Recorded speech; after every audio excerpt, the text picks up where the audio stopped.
Profesor José Antonio Sanaujo. La verdad que a mí me resulta altamente difícil presentar a José Antonio, ¿no? Por varios motivos, ¿no?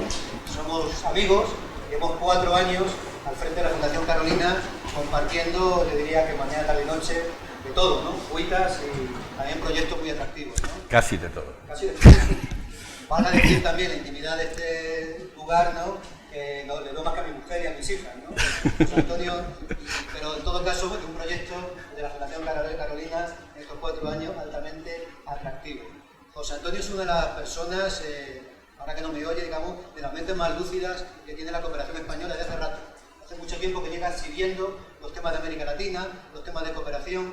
Quien no conozca al profesor Sanaujo, le invito a que busque en Google las cosas que viene escribiendo desde hace décadas y sobre todo las cosas que viene escribiendo más recientemente en esta lógica que pretendemos compartir con vosotros. Esta semana de cooperación avanzada, reforma y una cooperación internacional en profundo cambio, ¿no? Él es doctor en Ciencias Políticas por la Universidad Complutense de Madrid, es catedrático de Relaciones Internacionales de esta universidad, ha sido investigador del Instituto Complutense de Estudios Internacionales y Robert Schuman Fellow del Instituto Universitario Europeo de Florencia. Como decía, tiene un amplio historial de publicaciones sobre relaciones internacionales, política exterior y cooperación española. Yo diría que es un intelectual no solo solvente, sino comprometido, cosa yo creo que es atractiva también a la hora de leer lo que escribe, porque, digamos, no se limita a describir cómo son las cosas, sino que tiene una dosis de compromiso que es importante en el mundo que nos movemos de la política exterior y de la cooperación internacional. Y es también asesor especial del alto representante de Josep Borrell para la acción exterior de la Unión Europea, para América Latina. Por tanto, yo creo que es una voz, digamos, interesante, que nos puede ayudar a construir este puzzle secuencial que queríamos construir con vosotros, en el cual la jornada de hoy pretende de alguna forma visualizar el contexto de las cosas que a continuación nos van a contar. Bueno, pues muchas gracias, muy buenos días. Gracias por esta generosa presentación, Hugo, ¿no? Y lo que yo voy a tratar, como él ha dicho, pues es de ofrecer una visión de contexto. Necesariamente, por lo tanto, pido disculpas de antemano, voy a hacer algunas generalizaciones, ¿no? Después podemos entrar quizás a matizar situaciones de países, de subregiones, pero bueno, en aras de la brevedad y la claridad expositiva, en algunos casos, como digo, voy a presentar el trazo grueso, justamente para tener una amplitud de campo mucho mayor. Un pequeño apunte, ¿no? Aunque no he dejado totalmente el aula, pero la verdad es que oportunidades como esta, pues la verdad es que son un gusto, ¿no? Porque ahora, digamos, son otro tipo de funciones las que tengo, de gestión, institucionales, pero bueno, fundamentalmente soy profesor, ¿no? Y entonces, para mí un espacio de aula y la interlocución directa con vosotras, con vosotros, con los estudiantes, pues es lo más grato y una de las cosas que más disfruto. Bien, bueno, el título, como veréis, abundan en algunas de las cuestiones que desde la óptica de la cooperación española la directora Laura Oroz ya ha tratado. Ella, de hecho, pues como decía, me ha allanado bastante el camino en torno a algunos de los conceptos que vamos a abordar, como el de desarrollo en transición, sobre el que, al que dedicaremos unos minutos. Yo quisiera, en esta presentación, ahora, digamos, este sería un poco el índice, ¿no? que la pauta que voy a seguir. Voy a proponer inicialmente pues, algunos conceptos que nos ayuden a entender en qué momento nos encontramos del desarrollo en América Latina, como el concepto de riesgo global o el concepto de sindemia, que después relacionaré con la idea o el enfoque de desarrollo en transición, ¿no? Y a partir de esos conceptos, esto no es nada nuevo, ¿no? Tratar de desgranar, es algo que ya sabemos, pero desgranar cómo esa crisis sanitaria se ha convertido en una crisis del desarrollo o ha agravado una crisis del desarrollo que ya venía gestándose en la región latinoamericana. Y en particular, cómo esta se ha retroalimentado con las desigualdades existentes. Dedicaremos un cierto espacio concretamente al impacto de la pandemia en la educación, ¿no? En la evolución de la educación en la región y a los desafíos que esto plantea para la agenda de desarrollo venidera. Y posteriormente vamos a situar toda esta cuestión, fundamentalmente todas estas cuestiones, fundamentalmente del ámbito socioeconómico, en una problemática más amplia, y es la erosión de la democracia, ¿no? Que la región está experimentando, que, vaya por delante, no es algo específico de la región. Sí, tiene sus acentos latinoamericanos, pero es parte de una dinámica global y compartida. Haré referencia al final a alguna iniciativa en la que digamos, España, ¿no? Pues, digamos, está implicada para tratar de dialogar con América Latina respecto a esta cuestión desde esa perspectiva, de que no es un problema de los latinoamericanos al que nosotros prestamos atención, sino que más bien se trata de un diálogo sobre algo que nos está afectando, insisto, con distintos acentos, pero que es algo común. Y terminaré, bueno, pues insistiendo, señalando cómo todo esto puede entenderse desde la perspectiva del desarrollo en transición, tanto en su elemento de diagnóstico, las trampas del desarrollo interconectadas que el concepto de desarrollo en transición propone como herramienta analítica, como también las transiciones en el desarrollo a las que invita ese concepto, también interconectadas, ¿no? Que, dicho sea de paso, forman parte del quehacer de la cooperación española y además del mandato de la Fundación Carolina en este momento, incidir en esas transiciones socioeconómicas, en esa transición productiva y digital, en esa transición ecológica, que tienen que insertarse dentro de una idea de justicia, tienen que ser transiciones justas, enmarcadas en la renovación del contrato social. Este es el planteamiento al que nos vamos a dirigir. Bien, algunos conceptos, ¿no? En primer lugar, la pandemia como riesgo global, ¿no? Y aquí hay un concepto útil, que es el de la sociedad del riesgo global, que el sociólogo, no hace mucho tiempo fallecido, el sociólogo Ulrich Beck, pues ha estado desarrollando durante las últimas casi 3 décadas, diría yo, para entender a qué nos abocaba la globalización, ¿no? Bueno, el hecho es que las dinámicas de la globalización han producido mayores interconexiones, ¿no? Y al mismo tiempo no hemos desarrollado las capacidades institucionales más allá del Estado-Nación para hacer frente a esas interdependencias crecientes, a esas interconexiones crecientes. Y además, la sociedad del riesgo global se caracteriza porque somos plenamente conscientes, somos reflexivos, somos sociedades reflexivas, somos plenamente conscientes de que esos riesgos están ahí. Es más, sabemos que esos riesgos derivados de las crecientes interdependencias están presentes, sabemos que sus consecuencias pueden ser catastróficas, sabemos que además no podemos hacerles frente con las instituciones que tenemos heredadas de una serie de procesos históricos, ¿no? Hasta el punto de que Ulrich Beck llama a la sociedad del riesgo global, ¿no?, la sociedad de la irresponsabilidad organizada, ¿no? Entonces, contamos con el conocimiento experto que nos permite identificar riesgos globales y saber también que no tenemos las capacidades para enfrentarlos. Y esto es en parte lo que ha ocurrido con la pandemia. Hay quien dijo que la pandemia era un cisne negro, en la expresión de Nassim Taleb, ¿no? Es decir, estos acontecimientos que no son predecibles o que son altamente improbables desde el punto de vista estadístico, ¿no?, pero que sin embargo ocurren, son altamente disruptivos una vez que se producen. Entonces, bueno, en realidad la pandemia no era ni por asomo un cisne negro, el propio Nassim Taleb así lo dijo en alguna entrevista, en el sentido de que conocíamos perfectamente, ¿no?, el riesgo de pandemia y además las consecuencias a las que ésta llevaría. Es más, había ejercicios prospectivos, fuera en estudios de la Organización Mundial de la Salud, del Fondo Monetario Internacional o incluso en estrategias de seguridad nacional elaboradas por algunos gobiernos, que no solamente planteaban que era posible una pandemia originada en una zoonosis, sino que además la forma en la que ésta, digamos, se extendería globalmente en un mundo muy interconectado y los efectos económicos, sociales que iba a producir eran relativamente bien conocidos. Yo tuve la oportunidad de hacer algún ejercicio casi forense, ¿no?, de la documentación, del conocimiento experto del que disponíamos respecto a los riesgos de pandemias globales, y es verdaderamente espectacular hasta qué punto sabíamos lo que iba a ocurrir.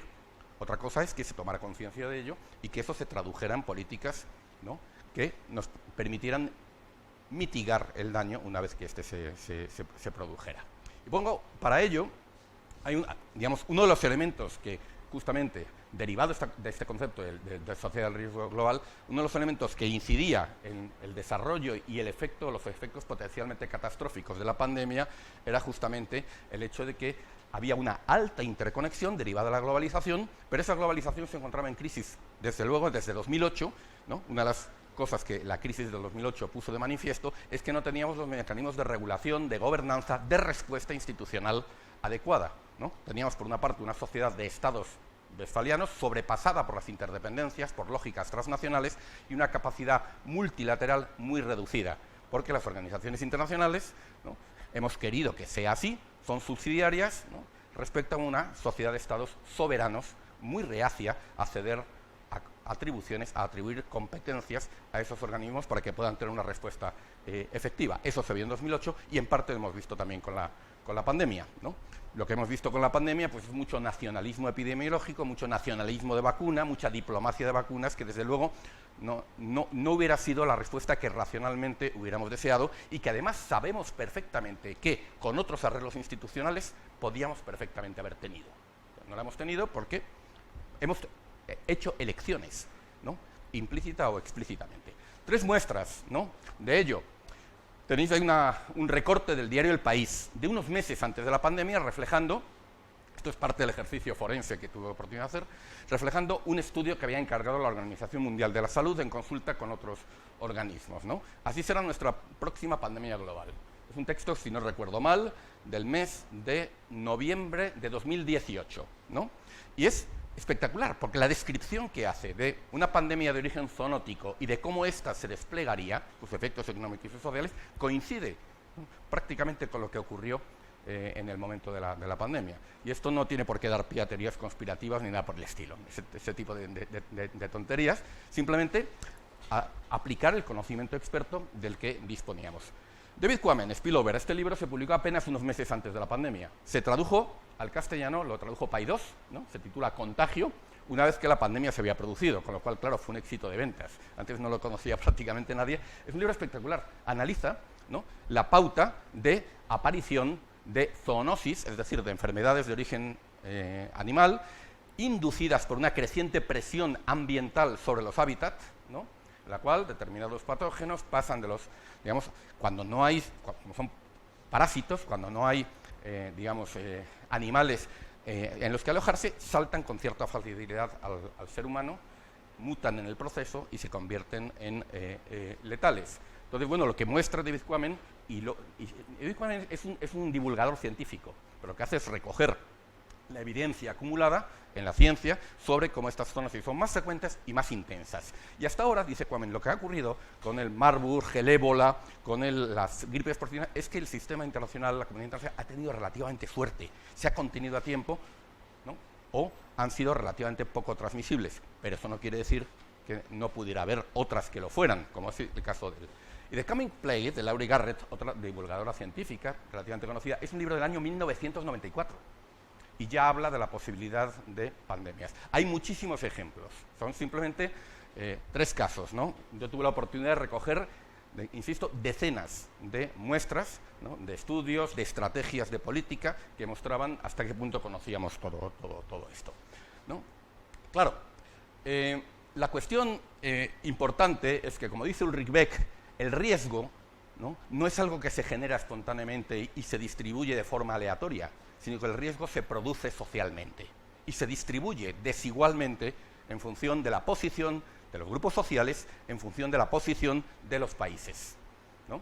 Esto me lleva a otro concepto que ha sido también útil para entender lo que ha ocurrido en términos de desarrollo, de cómo la crisis sanitaria se convierte en crisis de desarrollo, que es el concepto de sindemia, ¿no? Y en este caso de sindemia global, ¿no? Es un concepto ya de hace algún tiempo, de los años 90, de Merrill Singer, un epidemiólogo.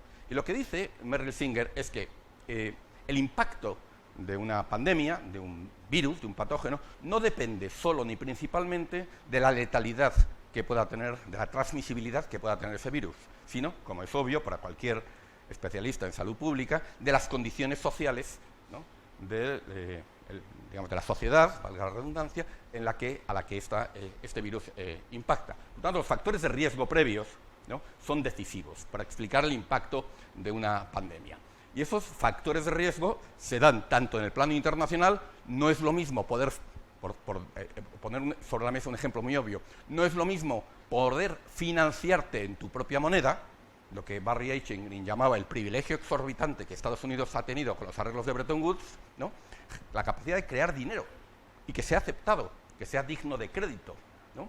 No es lo mismo estar en esa situación que no tener esa capacidad y tener que recurrir al Fondo Monetario Internacional, que te va a dar poco, muy condicionado, y que además te lo va a dar con el acompañamiento de un estigma financiero. Uy, ese ha pedido al Fondo Monetario Internacional fondos, luego está en una situación muy peligrosa, los inversores van a salir poco menos que por pies, ¿no? Es el viejo problema ¿no?, que se ha discutido muchas veces con los programas del fondo y que invalida en muchos casos al fondo como instrumento de carácter preventivo. Esta asimetría en términos del sistema financiero internacional coloca a los países en una situación muy desigual en términos de la capacidad del espacio fiscal y de la capacidad de respuesta ante un shock exógeno como es una pandemia. Pero igualmente, igual que hay factores que hemos producido factores de riesgo globales, también hay factores de riesgo que tienen que ver con la estructura social, las capacidades institucionales que rigen en cada sociedad. Y uno de ellos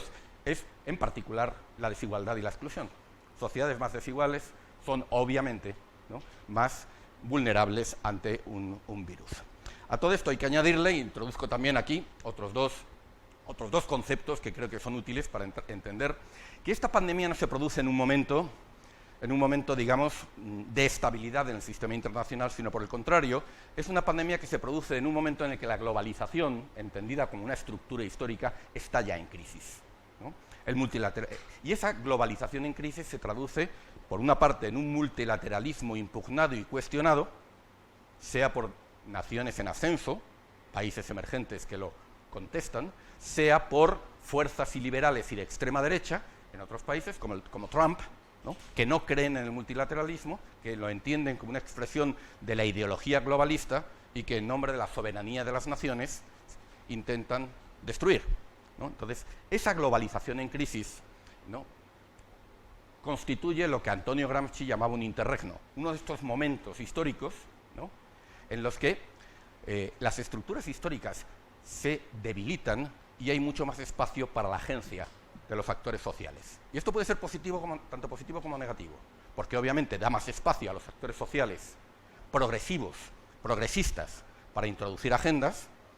Hemos hablado durante este periodo de pandemia, por ejemplo, de las rentas básicas o de los salarios de inserción, y antes estaba vedado, pero también es el momento en el que otros actores y otras agencias regresivas, reaccionarias, irrumpen y tratan de modificar la política nacional y el sistema internacional en su favor. En un periodo distinto, en un periodo hegemónico, el espacio para la agencia es mucho más reducido. Pero ahora estamos, por efecto de la crisis de la globalización, estamos viviendo también un momento de ese tipo. Y esto es muy importante para los actores sociales y para aquellos que hacemos cooperación, porque nos abre posibilidades en términos de agenda, en términos de alianzas, que probablemente en otro momento hubieran estado vedadas, ¿no? Insisto, también lo hace para otros actores. Bueno, en ese contexto de crisis sistémica, de interregno, irrumpen las coyunturas críticas. Concepto de la sociología histórica, ¿no? Coyuntura crítica son aquellos momentos en los que la historia da un giro. Esto no significa que sepamos hacia dónde se dirige, pero las cosas ya no son como antes. Y este concepto de coyuntura crítica es, en cierta manera, el reflejo, en sociología histórica, de lo que Olaf Scholz hace unos días ha dicho respecto a una coyuntura crítica como es la guerra de Ucrania. Ha dicho que estamos en un Zeitenwende, en un punto de inflexión, ¿no? La presidenta de la Comisión, Ursula von der Leyen, ha hablado de watershed, de un parteaguas histórico. O sea, creo que tenemos, en cierta manera, una cierta conciencia, para algo somos sociedades reflexivas, una cierta conciencia de que los tiempos no son como solían ser, que estamos en uno de esos momentos de inflexión. Por tanto, COVID, guerra de Ucrania, ¿no?, suponen coyunturas críticas dentro de un momento de interregno. Insisto que esto es extraordinariamente importante para entender dónde estamos en las agendas de desarrollo y en las agendas de cooperación, para entender cuál es el contexto. No estamos, por ejemplo, en los años 90, cuando en los años 90 era, ¿no?, la tercera oleada democrática y la globalización sin límites, el momento fin de la historia de Fukuyama, donde la única posibilidad de agencia que había era actuar como te dictaban esos paradigmas. Así lo hizo China, por ejemplo. El que se salía de esos paradigmas lo tenía muy difícil. No estamos en el periodo de la Guerra Fría, ¿no?, un periodo, digamos, muy rígido y con muy reducida capacidad de agencia. Este es un periodo distinto y, por lo tanto, ¿no?, para la agenda de desarrollo, para la agenda de cooperación, plantea riesgos, pero también oportunidades inéditas, ¿no? Bien, ¿por qué todo esto es importante? Para entender cómo la pandemia ha golpeado a América Latina. Y un hecho que hemos repetido hasta la saciedad, pero sobre el que sigue siendo importante reflexionar. América Latina, su ciudadanía, su población, no es más vulnerable al virus que la de otras regiones. Hombre, hay regiones, no es que los latinoamericanos sean más proclives a que el COVID les ataque, obviamente, ¿no?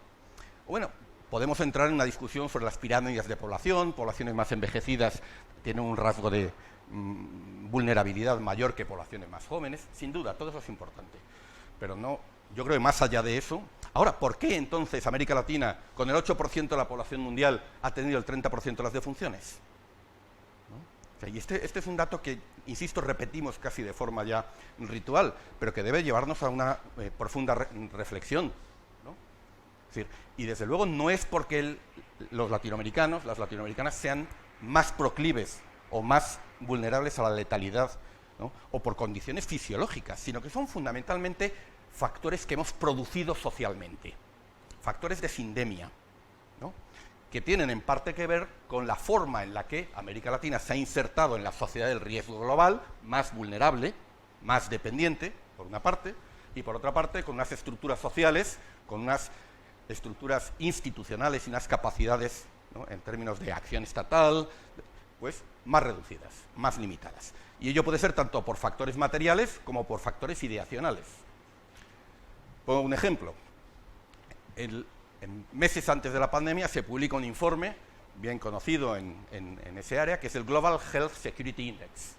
Y este informe lo que hace es que rankea a los distintos países en función de sus capacidades estructurales, camas de hospital, unidades de vigilancia de cuidados intensivos por X ratio de habitantes. Y para las Américas, ¿saben ustedes cuáles eran los dos países mejor posicionados? No es muy difícil de imaginar. No. Estados Unidos y Brasil. Obvio, en términos de capacidades. Sí, Brasil, en América del Sur, en América Latina, Brasil era el mejor posicionado. El desempeño, en términos de pandemia, de esos dos países ha sido, en fin, voy a ser suave, desastroso. Por lo tanto, no todo depende de las capacidades materiales, depende de la agencia política. Claro, si tú tienes un gobierno que desafía la ciencia, que recomienda productos milagro y que polariza deliberadamente hasta con las vacunas, ¿no? Los míos que no se vacunen, los otros, ¿no?, se vacunan porque están siguiendo a Soros, exagero y caricaturizo, ¿no? Obviamente el desempeño va a ser mucho peor. No depende solo de las camas que tenga, depende de la agencia política. Todavía no sabemos exactamente, no tenemos buenos modelos para entender, ¿no?, qué es lo que explica en detalle el mayor o menor impacto de la pandemia, porque es un fenómeno, como muchos de los que enfrentamos en ciencias sociales, multicausal y de una complejidad extraordinaria, ¿no? De hecho, yo les lanzo este pequeño reto, me lo lanzo yo mismo, a ver cuándo encontramos con un buen modelo analítico para entender por qué los desempeños. Pero fíjense además la evolución que hemos tenido, países que en un momento dado fueron países extraordinariamente resilientes y con muy buen desempeño, como Uruguay, unos meses más tarde se convierte en el paradigma de la propagación sin control de la pandemia, ¿no?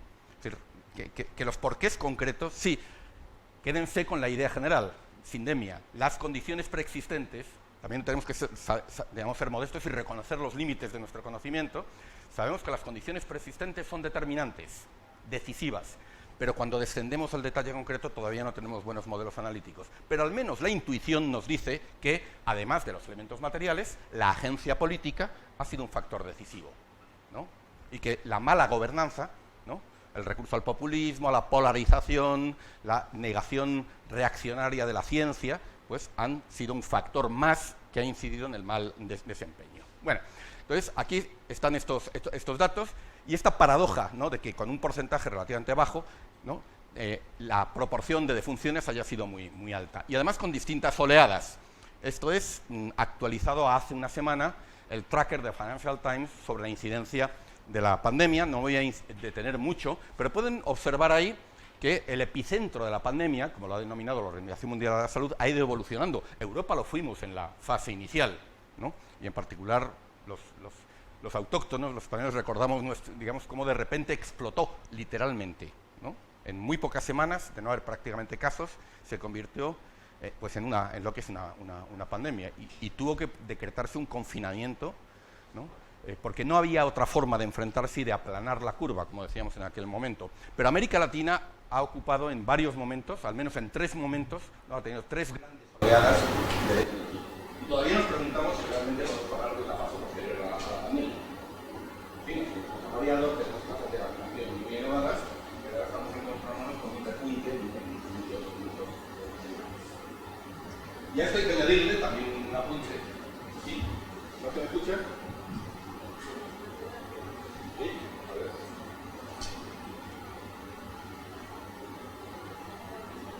Está apagado. ¿Sí? ¿Puedo? ¿Me ayudáis un momentito? Gracias por la voz.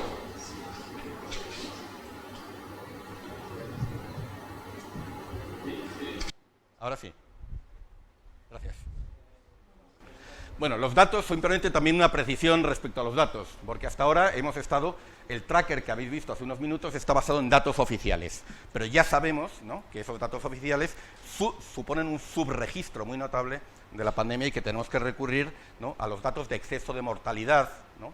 Hay algunos países de América Latina que ya han reconocido como dato más fiable, el caso de Perú, por ejemplo, que ya ha actualizado sus cifras de fallecimientos con los datos de exceso de mortalidad. Y el caso de Perú quizás es un caso extremo, pero prácticamente duplican el número de fallecimientos registrados. Sobre esta metodología, The Economist tiene también una estimación a escala global y nos habla, es una franja, pero nos habla de que la pandemia ya se ha llevado por delante 20 millones de vidas, ¿no? Y puede que incluso más, esa es una estimación, es decir, que, y esto desde luego va mucho más allá de los en torno a entre 6 y 7 millones que está reconociendo la Organización Mundial de la Salud.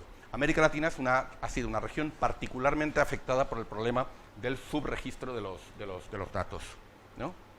Bueno, entonces, a partir de este concepto de sindemia, ¿no?, y ya para ir introduciéndonos en la problemática de desarrollo de la región, condiciones preexistentes en los países en desarrollo y en particular en América Latina explican, digamos, en mucha mayor medida que el patógeno, que la virulencia del patógeno mismo, ¿no?, la incidencia de la enfermedad, patrones de crecimiento y desigualdad arraigados en la región, los patrones de inserción en la globalización, por ejemplo, buena parte de la mejora social que se produjo y de la expansión del gasto público que se había producido en América Latina en los años anteriores se debía a la forma en la que América Latina se insertó en la globalización, como mediante el ciclo de las commodities. Claro, cuando en torno a 2016 el ciclo de las commodities se detiene, los precios bajan, los volúmenes exportados descienden, la capacidad de redistribución del Estado se reduce notable. Los temas fiscales en muchos países son muy dependientes de la exportación y la exportación. Bien, decíamos que este proceso que está muy estudiado en la literatura de reprimarización de la región, en términos de espacio fiscal, en términos de expansión y mantenimiento del empleo de las rentas, ¿no?, pues tenía serias limitaciones en un sistema, como he descrito antes, ¿no?, en un sistema internacional muy asimétrico, ¿no? Esta es la América Latina que encuentra el virus, ¿no? Una América Latina que está en una situación de retroceso económico porque el ciclo de las commodities ha terminado. Y de hecho, previamente a la pandemia, ¿no?, ya teníamos un desempeño económico muy, digamos, débil, ¿no? Se habla de un lustro perdido, ¿no?, entre los años 2014-2019, precisamente por el fin del ciclo de las commodities, en el que no solamente en ese periodo la región tuvo el peor desempeño económico en 7 décadas. Y fue peor incluso que durante la década perdida de los años 80, ¿no?, en la que se creció a un ritmo del 1% anual. Ahora, cuando con el shock exógeno de la pandemia hay que apagar temporalmente las economías, por los confinamientos, se desarticula el comercio internacional, etcétera, etcétera, ¿no?, es que se produce en 2020 una caída del PIB de cerca del 7% anual, que es la peor en más de un siglo, ¿no?, en que tenemos registrado. Todos estos son datos de CEPAL, ¿no?, los que utilizamos habitualmente. Es cierto que el rebote de 2021 fue un rebote muy importante en el año 2021, pero fue insuficiente en términos de PIB y sobre todo no se produjo una recuperación del empleo a los niveles que había anteriormente. Es decir, hay un desfase muy notable, ¿no?, y ha pasado otras veces que cuando se produce la recuperación tras la recesión, ¿no?, el empleo se recupera o más tarde o lo hace en menor medida. Y para 2022 las estimaciones que teníamos inicialmente eran de 2,1%, la última que yo he visto de CEPAL, teniendo en cuenta ya el posible impacto de la guerra de Ucrania, ¿no?, lo bajaba a 1,8%, pero esta es una estimación de hace 2 meses, con lo cual probablemente hoy, a la vista de que la guerra se prolonga, que la inflación aumenta, ¿no?, bueno, no sé si nos va a ocurrir como a partir de 2008, que cada 6 meses aparecía una estimación económica más a la baja del crecimiento de las regiones, ¿no? El factor nuevo es la inflación. Y la inflación es, digamos, inmediatamente sobre una merma del ingreso en términos de capacidad adquisitiva. Y además, no tengo aquí la transparencia, la he obviado por ahorrar tiempo, pero lo que ya sabemos es que la inflación impacta de manera desigual en función de los quintiles de ingresos. Y por tanto, a personas de menores ingresos que tienen que dedicar mayor porcentaje de su renta a alimentos y a energía, ¿no? La inflación les impacta en mucha mayor medida. No es que la inflación en América Latina esté siendo, hay países, hay casos, pero en promedio no está siendo superior a la que, por ejemplo, tenemos en España. Pero claro, incide sobre poblaciones con una capacidad adquisitiva mucho más baja y más sensibles al impacto de la inflación. Bueno, estos son algunos datos, ya antes Laura Oroz los ha mencionado, de las estimaciones que tenemos pre-guerra de Ucrania respecto al impacto del COVID en la pobreza y la pobreza extrema. Se rompe una tendencia, ¿no?, que se había dado hasta 2016, en la que América Latina había mostrado cifras muy vigorosas de reducción de la pobreza, no tan vigorosas de reducción de la desigualdad, ¿no? Hay, por lo tanto, también aquí un punto de inflexión en la evolución de los principales indicadores. Bueno, aquí lo podéis ver en el gráfico de la izquierda, muy rápidamente, desde 2007 a 2022, la desigual evolución del crecimiento de la renta per cápita, con las estimaciones de Naciones Unidas para 2022. Veis la caída, el rebote, pero sobre todo lo interesante es lo ocurrido en los años anteriores, ¿no? Es decir, la fragilidad económica de la región, ¿no?, sobre la que se incidió el COVID. Y a la derecha, los datos de inflación a abril de 2022, ¿no?, que muestran que efectivamente América Latina no es que esté peor que otras regiones, ¿no? Ahora, esa tasa de inflación tiene mucha mayor significación sobre los estratos de menores ingresos, ¿no?, que caracterizan a las sociedades latinoamericanas. Bueno, simplemente abundar un poco en esa situación socioeconómica, ¿no?, como las previsiones que hay respecto a la evolución de la pobreza, en el gráfico de la izquierda. Esta es una estimación que ha hecho de nuevo CEPAL, ¿no?, sobre lo que pueden significar 2 puntos adicionales de inflación, que casi ya podemos dar por seguro que se van a producir pues hacia finales de año, que marcan una diferencia importante de casi un punto más en la pobreza general, ¿no?, y también de medio punto en la pobreza extrema, ¿no?, que los datos que tenemos, ya de por sí bastante altos, que tenemos en la región. La educación, ¿no?, y también como elemento de contexto, porque sobre esto versa este curso. Ha sido uno de los ámbitos en los que el impacto de la pandemia en América Latina pues, ha incidido en mayor medida, ¿no?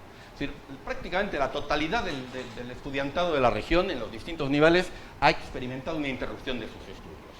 Pero claro, si hubiera sido breve, ¿no?, quizás hubiera sido menos problemática, pero es que el problema es que América Latina ha tenido una interrupción de los estudios muy prolongada, en promedio de más de un año, ¿no?, que además, dato adicional, ha sido la más prolongada de todo el mundo. Y esto es algo sobre lo que tenemos también que reflexionar, ¿no? ¿Qué es lo que explica, ¿no?, esta respuesta de los gobiernos, digamos, con cierres tan estrictos y tan prolongados? Dejo la pregunta ahí, ¿no?, porque yo mismo no tengo respuestas claras. Tengo algunas respuestas institucionales, de política pública, incluso algunas variables sindicales para explicar por qué esto ha ocurrido, ¿no? Pero desde luego ha sido la región que más de manera más intensa y prolongada, ha cerrado los centros de estudios. 167 millones de afectados, ¿no?, de estudiantes afectados. Y además estimaciones de UNESCO de que esto se puede traducir en una tasa de abandono escolar muy elevada, rompiendo en realidad trayectorias de vida de muchas personas, hasta 3 millones de personas. El mayor impacto se estima que se va a producir en el nivel terciario, ¿no? Miren, un dato que hemos mencionado muchas veces en la Fundación Carolina: 2 de cada 3 estudiantes universitarios, esta es la situación previa a la pandemia, 2 de cada 3 estudiantes universitarios en América Latina lo eran de primera generación. Sus padres no tenían estudios universitarios, lo que quiere decir que hay unos sectores sociales, medios y medios bajos, luego veremos algunos datos, incluso alguno alto, que ha hecho un gran esfuerzo destinando una parte de sus ingresos, que han crecido un poquito, para que la siguiente generación esté mejor. en la expectativa de que la educación superior constituya una vía de ascenso social, como debiera ser en sociedades abiertas. Y buena parte de ese esfuerzo ahora se puede ver perdido y frustrado, ¿no? Perdido. Y la frustración es importante sociopolíticamente, también eso hay que verlo. ¿Por qué? Bueno, es que en muchos países, claro, si pierdes el empleo, dejas de pagar las matrículas. La mayor parte de los países de América Latina, la educación es eminentemente privada, comporta costes de matrícula muy elevados. E incluso hay países donde las universidades públicas hay que pagar, ¿no? Son pocos los países que tienen matrícula prácticamente gratuita. El caso de Argentina, el caso de algunas en Bolivia, efectivamente, ¿no? Pero, claro, el asunto es que a la medida que el empleo, digamos que los ingresos han caído, muchos estudiantes pues no han podido continuar sus estudios y no van a volver a las universidades, ¿no? Esto es un dato importante. Y rompe una tendencia histórica, ¿no?, de cambio social y sobre todo las perspectivas que yo habría en términos de mayor cualificación y por lo tanto mayor capacidad de acceder a empleos más productivos y con mayores ingresos. Esto le preocupa mucho a la ciudadanía latinoamericana, ¿no? Y una encuesta de Naciones Unidas mostraba que entre las principales preocupaciones de los jóvenes de 15 a 29 años para el futuro, en 2020, la tercera era los retrasos en mis estudios debido al confinamiento. Mucho más abajo se situaba no poder continuar mis estudios después del COVID, ¿no? De momento, digamos, en términos de retrasos, pero lo que quiere decir que había una expectativa de poder volver, ¿no? En fin, todavía sobre esto no tenemos datos, pero en la medida que la recuperación económica fue importante en 2021, pero no lo está haciendo en 2022, probablemente haya mucho abandono en la educación superior, ¿no?, y en las trayectorias de vida, ¿no? Y esto puede detener la tendencia latinoamericana de los avances que se habían producido, ¿no?, en la finalización en general de acceso de ciclos educativos y en el acceso a la universidad. Ahora lo veremos con una gráfica, porque esas brechas son particularmente notables en la educación terciaria, en la educación universitaria, ¿no? Bueno, la diferencia en la conclusión de secundaria entre los que provienen de hogares del quintil más rico y más pobres era de 46 puntos porcentuales en 2019, según datos de CEPAL, ¿no? Y los datos de conclusión de la educación superior entre los jóvenes de menores ingresos, aunque han mejorado un poquito, siguen siendo muy bajos. Lo que quiere decir que en realidad, en estos años, quienes han accedido a la educación universitaria no son los más pobres, obviamente, sino sectores medios bajos, ¿no? Lo que por otra parte pues responde también a una cierta lógica del cambio social que se ha producido en la región. Aquí lo tenéis para 2002, 2010, 2019 por quintiles. El quintil primero de ingreso, el más pobre, y el quintil quinto, el de mayor renta, el más rico, las diferencias en cuanto a la tasa de conclusión de educación primaria, secundaria y terciaria, ¿no? Y llamaría la atención sobre las diferencias que existen. Tengo aquí los datos. Por ejemplo, en el caso de la educación, donde se ha producido mayor avance en los últimos años es en la educación secundaria, cosa además que es necesaria para que pueda haber una tasa de participación más elevada en la educación superior, ¿no?, donde el quintil de menores ingresos pasó de 18 a 40%. Este además es el avance más importante, 22 puntos de diferencia, mientras que en la educación superior son solamente 2 puntos de diferencia. Un avance que es inferior al que se ha producido en el promedio y en los estratos de ingresos superiores, ¿no? Con lo cual, aunque se ha registrado una mayor participación, ¿no?, de estudiantes de clases medias en la educación superior, todavía la educación superior, esta es una conclusión provisional que puede obtenerse de este cuadro, la educación superior no cumple el papel en América Latina de ascensor social que respondería a un modelo de política de estado de bienestar, ¿no? Y además al modelo que en muchos casos, ¿no?, que no es que sea un invento europeo, es el modelo que además, digamos, está en los textos constitucionales y en los proyectos, los grandes proyectos de universidad pública que ha habido en América Latina, ¿no? Estoy pensando en la UNAM, o estoy pensando en la UDELAR, o estoy pensando en la Universidad de Buenos Aires, etcétera, etcétera, ¿no?, que son universidades creadas, ¿no?, no solamente para generar desarrollo, sino para materializar derechos y proponer un ascensor social, ¿no?, al que puedan acceder todas y todos los ciudadanos, ¿no? Bueno, estos son datos desagregados a título puramente ilustrativo, respecto al cierre de escuelas, ¿no? En concreto para el nivel primario en América Latina, y muestra en algunos países situaciones verdaderamente dramáticas. En color claro es el cierre total, el cierre parcial en color oscuro, ¿no? Y vemos que hay países donde los cierres de escuelas se han acercado a las 60 semanas, ¿no? Esto es más de un año académico.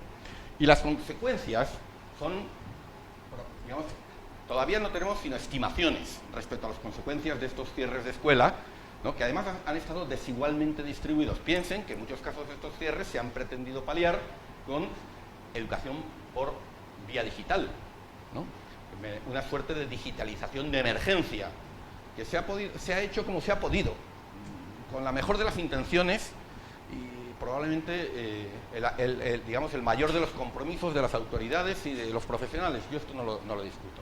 Pero claro, la diferencia podría radicar en el acceso o no a Internet de alta velocidad y de calidad. Y las tasas, ahí la brecha digital ha sido un factor agravante extraordinariamente importante. Bajas tasas de cobertura, costes elevados, que en la práctica han significado una barrera de acceso cuando, lo hemos dicho en muchos casos, las desigualdades existentes son graves, pero ante la pandemia se han tornado críticas.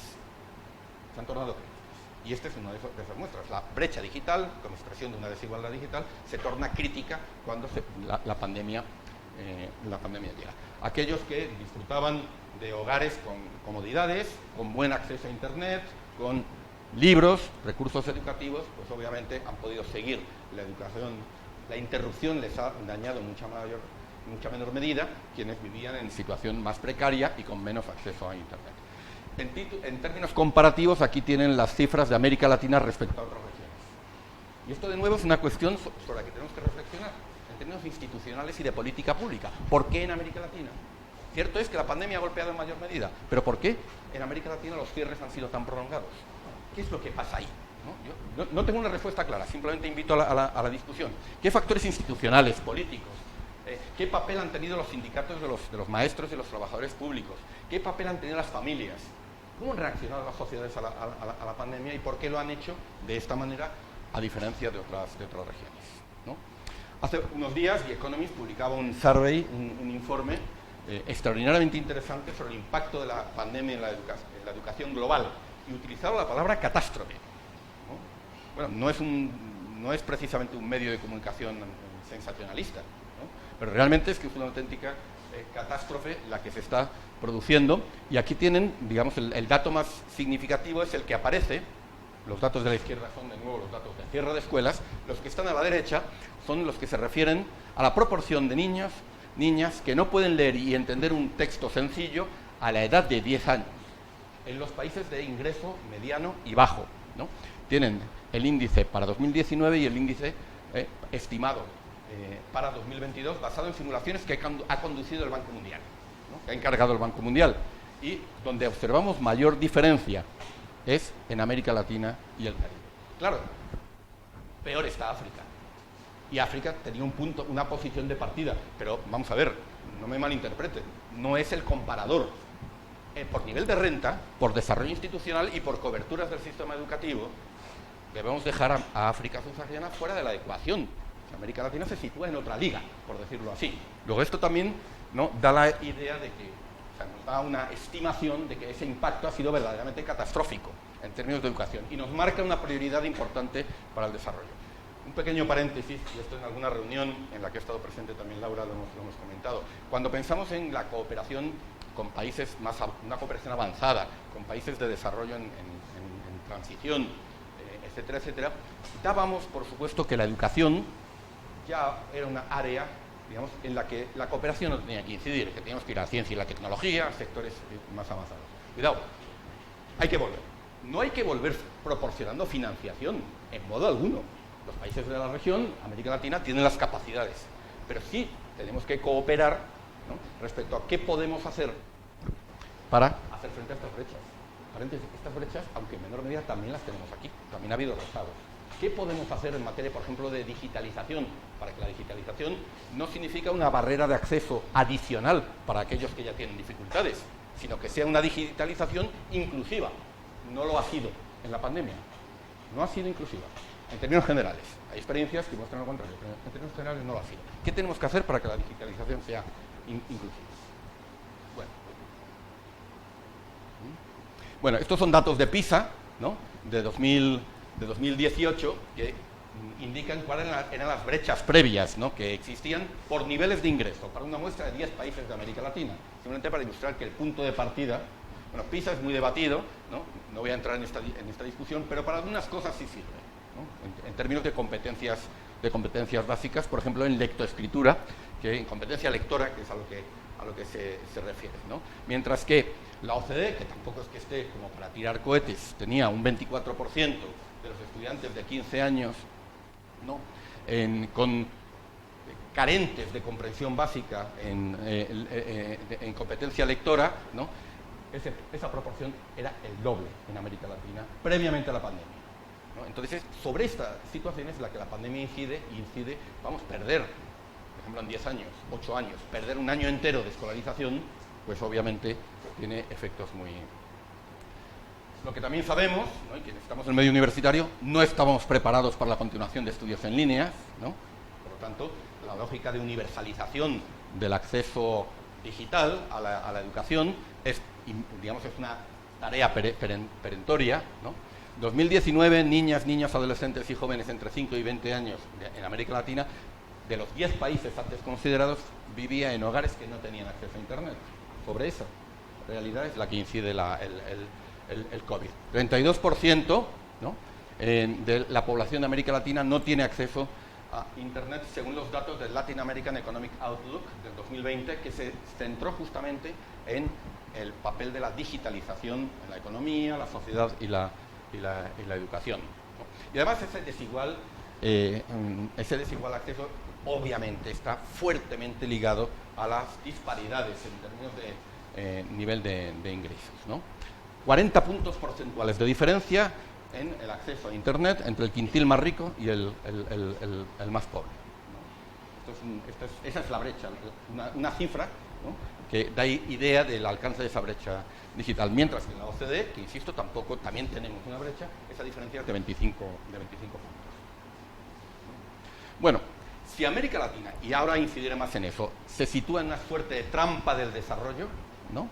En una suerte que entendería como un círculo vicioso, especialmente para los jóvenes que han ido accediendo a una mejor educación que la de sus padres, ¿no? Con lo ocurrido con la pandemia y el retroceso económico anterior, se genera, digamos, una frustración creciente. Este es un componente de esa trampa del progreso, ¿no? Porque en muchos casos esa mejor educación no se puede culminar o no encuentra empleos con la calidad y la retribución adecuada. Puede ser por dos razones fundamentales. Una, porque los sistemas económicos no se han modernizado como para generar los empleos necesarios, o también porque, digamos, aunque se disponga de las titulaciones, hay factores de exclusión que siguen estando presentes, porque son sociedades segmentadas, ¿no? Quizás un ejemplo de ello lo ilustra la discusión que existe en estos años en Chile. Una sociedad donde la educación secundaria y universitaria se ha expandido, especialmente en clases medias bajas, pero para acceder a ciertas posiciones en el mundo de la empresa, en el mundo de las élites, te preguntan que de qué liceo vienes o de qué colegio vienes, ¿no? Y la gente dice, no, yo es que vengo del colegio tal, ¿no? Sigue siendo un marcador en una sociedad que todavía está dominada, está muy segmentada por el clasismo. Y podemos introducir, en el caso, por ejemplo, de Brasil, el factor racial, ¿no? Es decir, colectivos, digamos, afrodescendientes, racializados, y eso sigue siendo un factor de exclusión en determinados ámbitos, aunque se haya accedido a activos educativos, ¿no? Entonces, por una parte la dinámica económica, por otra parte las estructuras de segmentación social. Ahora, esa generación de latinoamericanos que estudia y que se ve frustrada tiene una mayor conciencia de los derechos y de las libertades. Y además está más expuesta a un mundo digital que muestra cuáles son las oportunidades, que muestra cuáles son los derechos. Retengan este dato pues, también para entender la lógica de algunas movilizaciones sociales que se han producido en la región en los últimos años, ¿no? Bueno, el último dato, el referido pues, a la matrícula de la educación superior y esa revolución de las expectativas, ¿no? que supone para las generaciones más jóvenes, ¿no?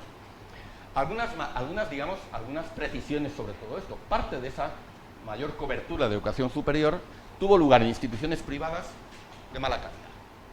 Esta es otra discusión que a lo largo de estos días se tendrá. Cómo asegurar que los sistemas universitarios latinoamericanos mejoren su calidad también es un debate aquí.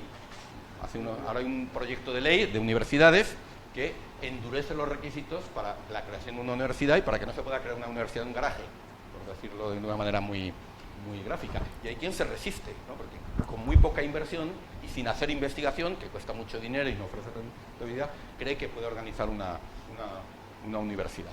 Y esto también ayuda a entender algunas dinámicas de movilidad, ¿no? de jóvenes que se van a otras partes, después de que los países hayan hecho una inversión importante, las familias hayan hecho una inversión importante en su formación, porque no encuentran colocación. Y me he permitido ilustrarlo con el caso de Álvaro Herrera, ¿no? Una de las figuras que protagonizó las revueltas que se produjeron en Colombia en el año 2021.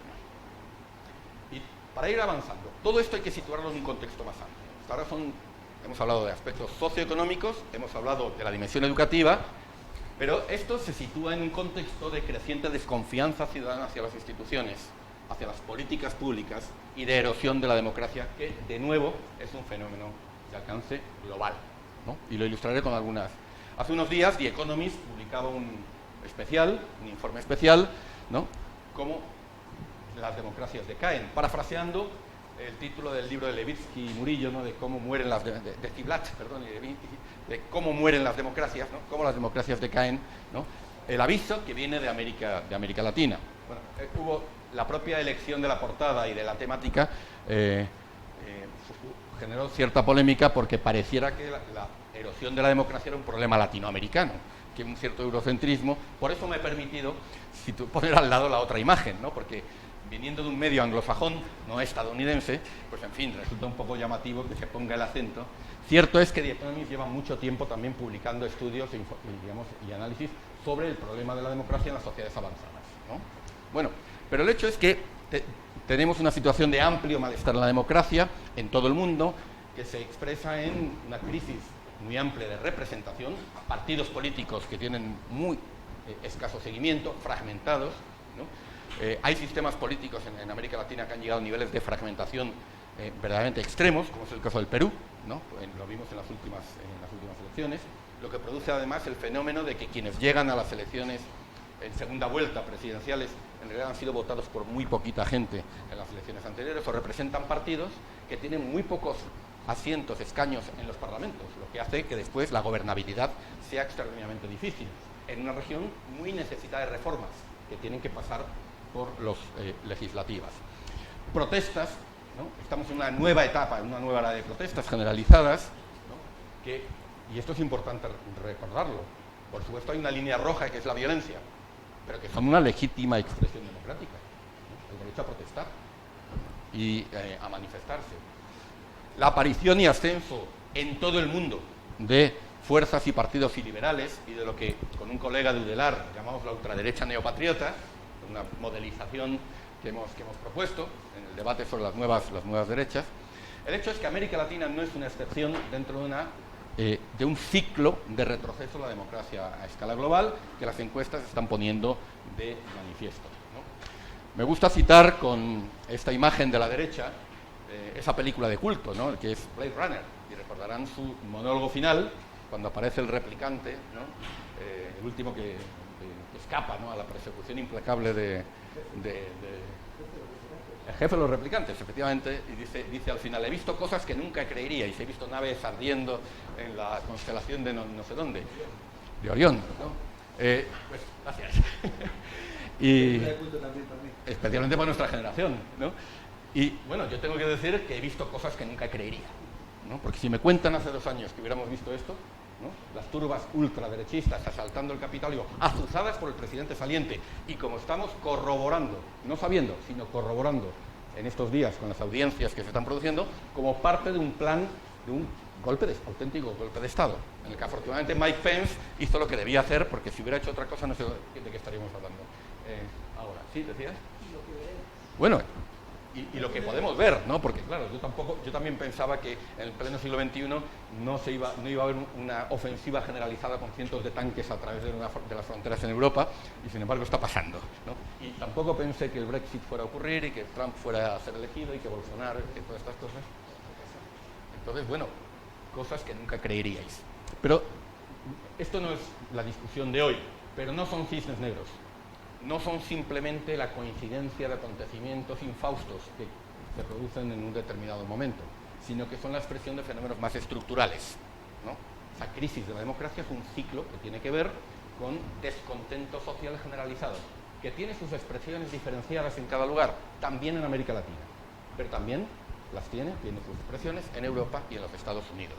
Por tanto, es importante encuadrar este problema de la erosión de la democracia en una perspectiva global, sin desmedro de lo que nuestros colegas politólogos nos insisten siempre, en que cada país luego tiene su especificidad, pero aquí como historiador y como internacionalista, digamos, mi tendencia también es a ver esos ciclos de alcance global, como por ejemplo hubo en los años 30 del pasado siglo, ¿no? Sí, en cada país era diferente. Unos llevaban camisas pardas, en otros camisas azules, y en otros camisas negras, y en otros no llevaban camisa, pero hubo una evidente sincronización del ascenso de fuerzas fascistas, de fuerzas y liberales, ¿no? Que es lo que yo creo que no estamos. Miren, Latinobarómetro, el último publicado, ¿no? Índices de satisfacción con la democracia. Un pequeño paréntesis. Cuando se le pregunta a los latinoamericanos, la mayoría sigue pensando que la democracia es el mejor sistema de gobierno. Pero, si se le pregunta cuán satisfechos están con ello, la respuesta varía significativamente. Y tanto en el Latinobarómetro de 2018 como el de 2020, las encuestas realizadas en ese momento, en el último caso las hemos conocido hace unos meses, lo que observamos es que tenemos los peores índices desde que el Latinobarómetro empezó a hacerse. Cierto es, y este es el pequeño apunte, que la pandemia no ha pasado factura a la democracia. Es decir, los latinoamericanos no están hoy más insatisfechos que antes de la pandemia. Eso es una buena noticia, dentro de que siguen siendo índices muy elevados, ¿no? Aproximadamente solo está satisfecha con el funcionamiento de la democracia una cuarta parte de la ciudadanía latinoamericana. Y esos son los índices más bajos, insisto, desde que se elabora esta encuesta. Y aquí tienen la diferencia por países, ¿no? Respecto a los niveles de satisfacción, ¿no? El Uruguay es donde más satisfacción existe con la democracia, tiene que ver con su tradición histórica, 68%, el promedio latinoamericano es 25%, pero ahí tienen los casos de Ecuador, Perú, Honduras, Venezuela, Paraguay, Colombia, Chile, que se sitúan por debajo del 20%, ¿no? En algunos casos con índices que están en torno al 10% de satisfacción, ¿no? Entonces esta es la manifestación latinoamericana, según el Latinobarómetro, de esa insatisfacción, de ese malestar con la democracia, ¿no? Dato que no es menor, ¿no? Y es el fenómeno que hemos llamado la captura de las élites, la percepción de la ciudadanía respecto a para quién se gobierna. Y Latinobarómetro hace esta pregunta a los... En términos generales, ¿diría usted que el país está gobernado por unos cuantos grupos poderosos en su propio beneficio o que está gobernado por el bien de todo el pueblo? Interés general versus captura de políticas.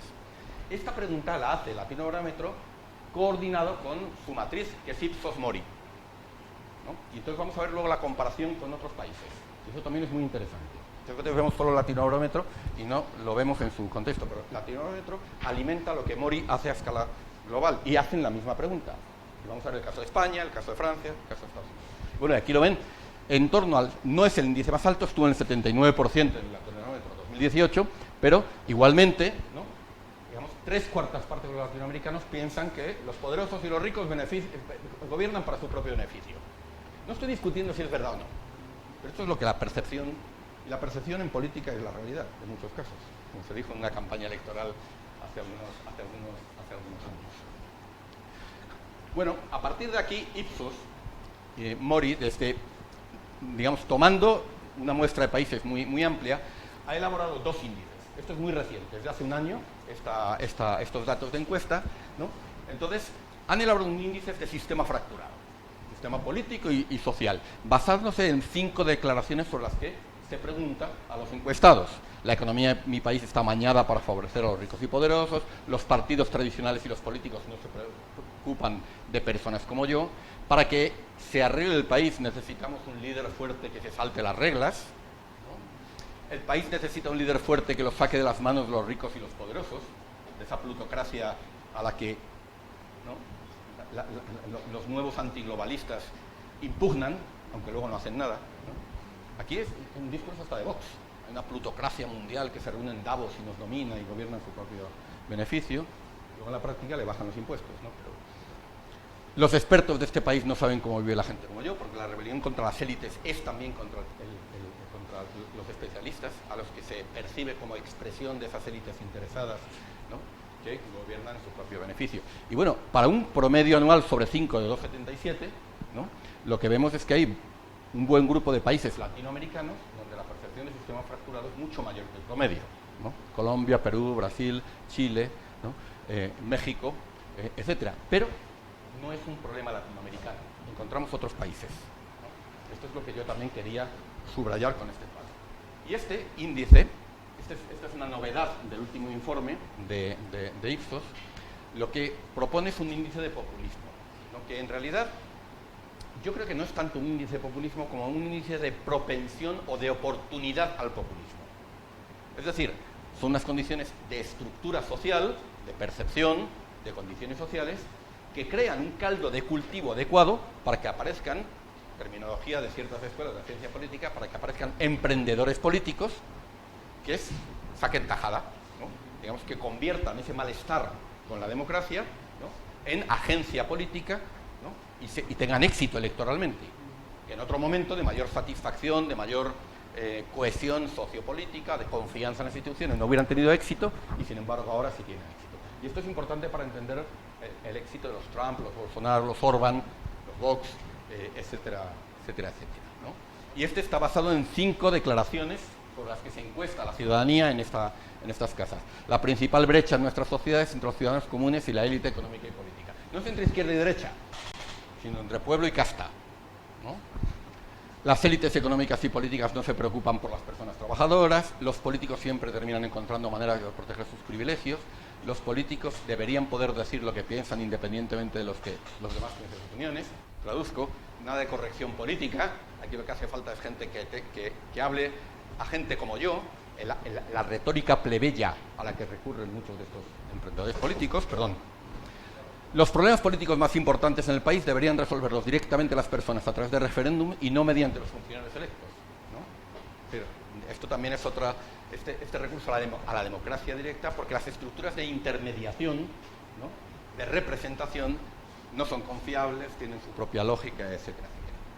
A ver, de nuevo, no es que el mundo sea así, es lo que una encuesta nos refleja, pero estas percepciones, este índice compuesto de populismo, ayuda a entender las condiciones sociales sobre las que pueden emerger líderes de este tipo. Introduzco ya ahora el último elemento, porque todo esto ya lo sabíamos hasta el 24 de febrero. Pero el 24 de febrero se produce otro acontecimiento en muchos aspectos inimaginable y desde luego inesperado, ¿no? Luego podemos discutir más estas cuestiones, pero probablemente era inimaginable, ¿no?, que se produjera una guerra en Europa, y además una guerra cuyo digamos, que evoca el imaginario de la Segunda Guerra Mundial o de la Guerra Fría, ¿no?, y además inesperada en muchos aspectos. Esto sería para otra discusión, pero mi particular interpretación es que Putin pensaba que la cuestión se iba a resolver en 72 horas, que el gobierno y las Fuerzas Armadas de Ucrania iban a colapsar, que podía hacerse con el control del país de una forma relativamente rápida, que eso fue lo que el 4 de febrero le contó a China en la reunión que celebraron esos países, ¿no? Y sin embargo se produjeron hechos inesperados, como que los ucranianos resistieron y que el ejército ruso, ¿no?, es una sombra de lo que imaginábamos, etcétera, etcétera. Pero todo esto, esta guerra inimaginable y los sucesos inesperados que han venido después nos han metido, ¿no?, en una guerra que no es una guerra europea, sino una guerra que tiene repercusiones globales, especialmente en el ámbito socioeconómico, porque ya incide sobre dinámicas inflacionarias que venían produciéndose, ya generan daños aún mayores a las cadenas de suministro, que ya venían tocadas en la pospandemia, ¿no?, y están suponiendo un problema de escasez de energía y de alimentos que puede tener enormes proporciones. Bueno, The Economist hace poco publicaba este índice de vulnerabilidad de los países latinoamericanos respecto a las consecuencias económicas de la guerra de Ucrania, introduciendo, como ven, toda una serie de medidas. Tómenlo con un grano de sal, simplemente como una herramienta heurística para ayudarnos a pensar sobre todo esto de una manera ordenada. Aquí las variables que se proponen son la situación, ¿no?, digamos, por cuenta corriente, el balance por cuenta corriente de las economías de los países, la tasa de inflación, la proporción, ¿no?, del Producto Bruto o de las exportaciones que se dedica al pago de los intereses, en este caso sobre los ingresos públicos, el peso de la deuda pública, un índice de estabilidad política que hace Economist Intelligence Unit, ¿no?, de manera regular, igualmente el riesgo legal y regulatorio y la dependencia de materias primas. Y conforme a esta combinación de variables que se computan, insisto, tómenlo como un instrumento puramente heurístico, ¿no?, lo que nos dice es que países están en situación de mayor vulnerabilidad en términos de crisis de balanza de pagos, de crisis de deuda, y cuando esto se produzca, de un posible ciclo de políticas de austeridad, ¿no?, que genere protestas sociales o respuestas autoritarias. Ayer publicaba en Financial Times un artículo, ¿no?, en esta sección que se llama The Long Read, ¿no?, que decía lo siguiente: lo que está ocurriendo en Sri Lanka tiene implicaciones globales. Porque evidentemente tiene sus acentos, Sri Lanka tiene su particular problemática, pero muchos de los elementos que han llevado a la situación que está viviendo en este momento Sri Lanka son comunes a los que tienen otros muchos países, ¿no?, en particular, en este caso, en América Latina, ¿no? Vamos a ver cómo evoluciona, digamos, la situación, pero desde luego aquí tenemos un poco la conclusión que podríamos extraer de esto, es que lo peor está por venir para algunos países y que, por tanto, tenemos que prepararnos en términos de desarrollo y de cooperación. Bueno, también otro de The Economist, otro informe que ha aparecido hace poco respecto al riesgo de revueltas sociales como consecuencia de todo lo anterior. Hay que tomarlo con una enorme cautela, todo esto, pero que nos está diciendo, el título es bastante clarificador, que todo esto puede suponer una oleada de revueltas sociales, ¿no?, como las que hemos vivido en otros periodos. Aquí se hace una estimación del riesgo, ¿no?, a los siguientes 12 meses a partir de junio de 2022. Se trata, por lo tanto, de una estimación muy... Bueno, esto, vamos a ver, los estudios que hace Economist Intelligence Unit se utilizan en el ámbito fundamentalmente empresarial para los análisis de riesgo y para las decisiones empresariales e inciden, ¿no?, por ejemplo, en la calificación de riesgo que puedan tener los países, aunque las agencias luego tienen su Fitch, Standard & Poor's, Solomon Morales tienen sus propios servicios de estudios. Bueno, para concluir, tras 2 años de pandemia, ¿no?, digamos, estamos en una situación de mucha incertidumbre y de riesgos de deterioro notable en el bienestar y la salud que se ven agravados por la guerra de Ucrania. Responden a debilidades estructurales de la región. No son solamente el ciclo de coyuntura en los sistemas de salud, educación y protección social, con desafíos que ya conocíamos en términos de universalidad, integralidad y sostenibilidad. Sostenibilidad, por ejemplo, financiera. Bueno, teníamos ya 6 años de incremento de la pobreza y la desigualdad, que sobre los que incide la pandemia, y que ahora, por respecto a la guerra de Ucrania, pueden extenderse por el débil crecimiento, la combinación de débil crecimiento o de no crecimiento e inflación, de estanflación, en definitiva, que es el riesgo que existe en este momento. Esta crisis es particularmente grave en el ámbito educativo, ¿no?, con problemas de continuidad, brechas de aprendizaje, aumento del abandono. No solamente hacen imperativo el retorno a clase en 2022, sino que plantean toda una agenda de política pública que no es, como tantas veces se ha dicho, no puede ser simplemente volver a clase, como si nada hubiera pasado, ¿no? Plantean otras muchas exigencias. Y todo esto nos lleva no simplemente al retorno a la normalidad, como tantas veces se ha dicho. O sea, en términos de coyuntura crítica, se abre la oportunidad de redefinir los pactos sociales y de redefinir políticas públicas de una manera distinta a como se han hecho anteriormente. Uno de esos ámbitos, por ejemplo, es el de las reformas fiscales. El imperativo de la reforma fiscal en este momento en América Latina ya venía siendo un imperativo, pero ahora es crítico. Es crítico, ¿no? Y además que unas reformas fiscales que no sirvan simplemente para pagar deuda externa, que también, porque si no, no habrá acceso a la financiación, sino que fundamentalmente tienen que restañar heridas y permitir relanzar el desarrollo sobre nuevas bases. La reforma fiscal es una de las asignaturas pendientes y hoy esa asignatura es imperativa, inmediata, y hay oportunidades para plantear reformas fiscales inéditas. Un ejemplo, Colombia. Vamos a ver qué ocurre, pero tenemos además en Colombia, que ya tuvo una reforma fiscal fracasada, tienen un ministro de Hacienda, José Antonio Ocampo, que es uno de los principales economistas del desarrollo de América Latina, ¿no? Y tiene un respaldo político que ahora hace posible una reforma fiscal distinta. No la clásica reforma fiscal de aumentar el IVA, aumentar los impuestos al consumo y no tocar patrimonio y no tocar impuestos sobre la renta. Entonces, Chile está en una posición similar. Tiene la oportunidad de hacer una reforma fiscal distinta. Entonces, esto es algo que también abre este momento. Bueno, para concluir, desarrollo en transición, ¿no? Y esta es una reflexión que teníamos antes de la pandemia, pero que a mí, en mi opinión, cobra renovada vigencia en este momento.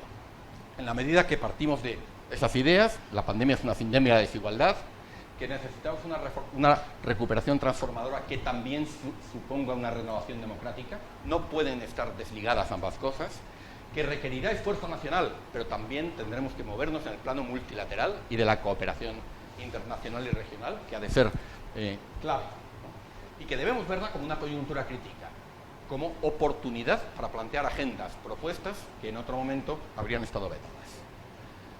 Y desarrollo en transición, insisto, que era un concepto anterior, ahora cobra un papel renovado, como lo hace la Agenda 2030, porque nos ofrece una especie de guión, de libreto, para avanzar en esta dirección, en esta situación crítica en la que nos encontramos. Algunos apuntes sobre el concepto de desarrollo en transición. Y estos son elementos de base que es importante representar. Primero, la cooperación y el desarrollo no son un problema norte-sur. Y esto es algo que la Agenda 2030 ya puso sobre la mesa. El problema del desarrollo no es que los pobres sean como los ricos. El problema del desarrollo es que en su modelo actual es insostenible, no es universalizable, es inviable. Por tanto, hay que redefinir el desarrollo en los países en desarrollo y en los países avanzados.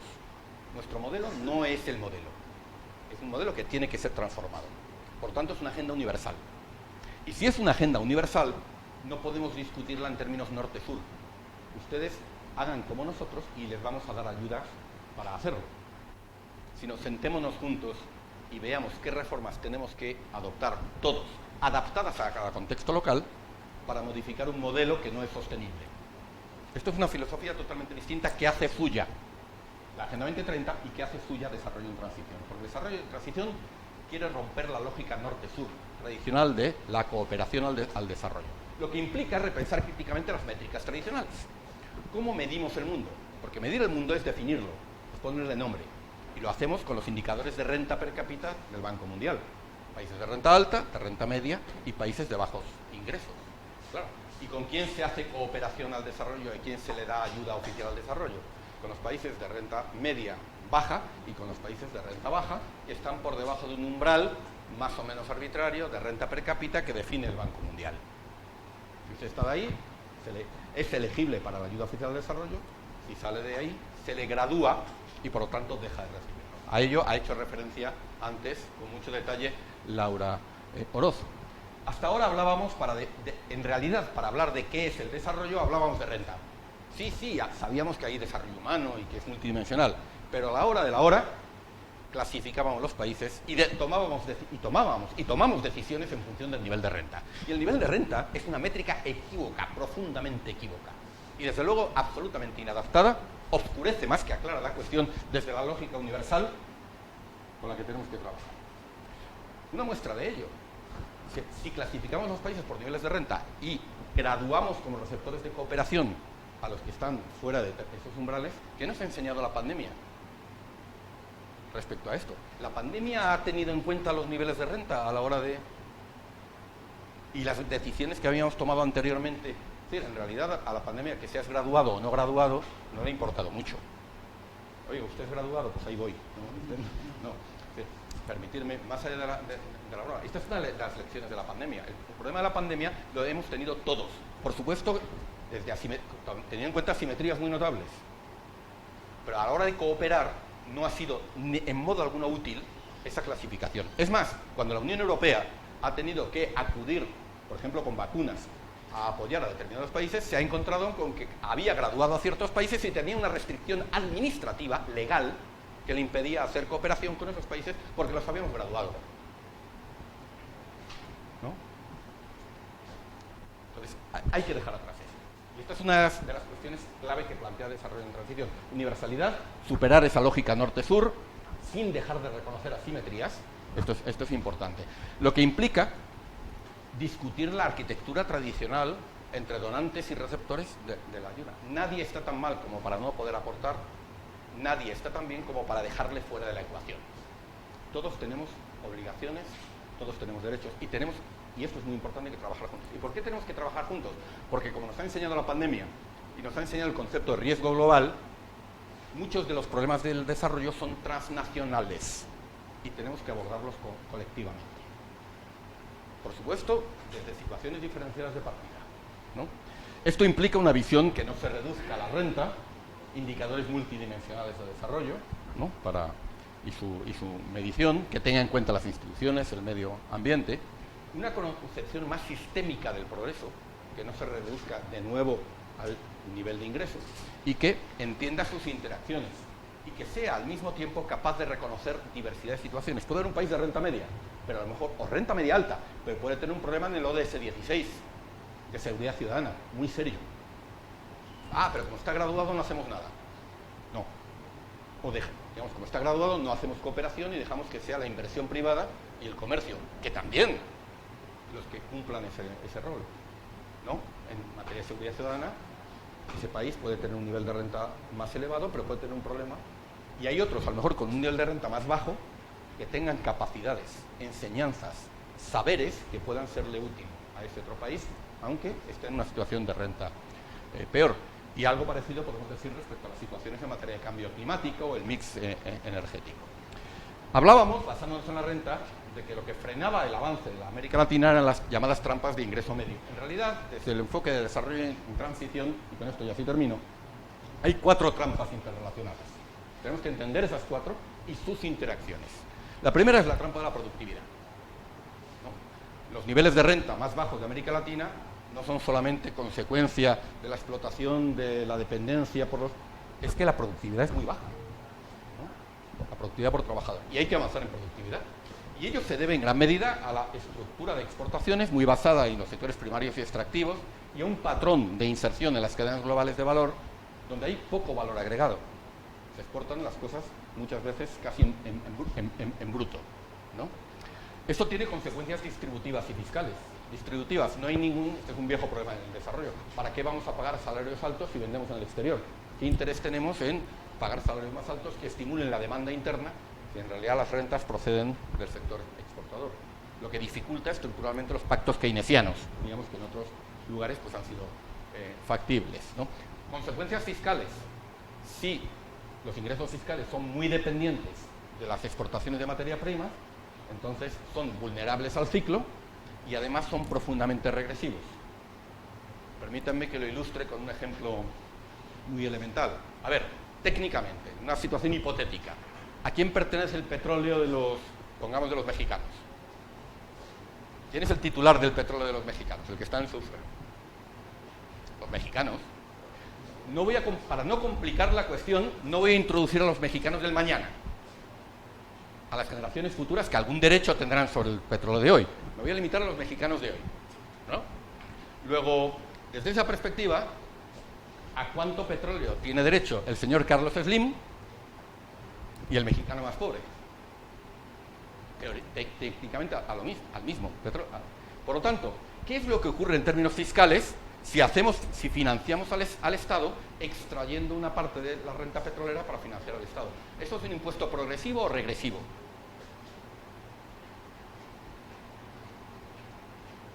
Nadie contesta. Es profundamente regresivo. Profundamente regresivo, ¿no? Lo que a veces sorprende es que desde agendas progresistas se insista en esa forma de financiar al Estado, ¿no? Cuidado, yo no digo que haya que descartarla, pero esto debe estar complementado con una estructura de impuestos progresiva en la que las rentas más altas, los patrimonios más voluminosos, pues tengan que contribuir en mayor medida, ¿no? Es profundamente regresivo. Entonces, consecuencias por el ciclo y también desde el punto de vista distributivo, ¿no?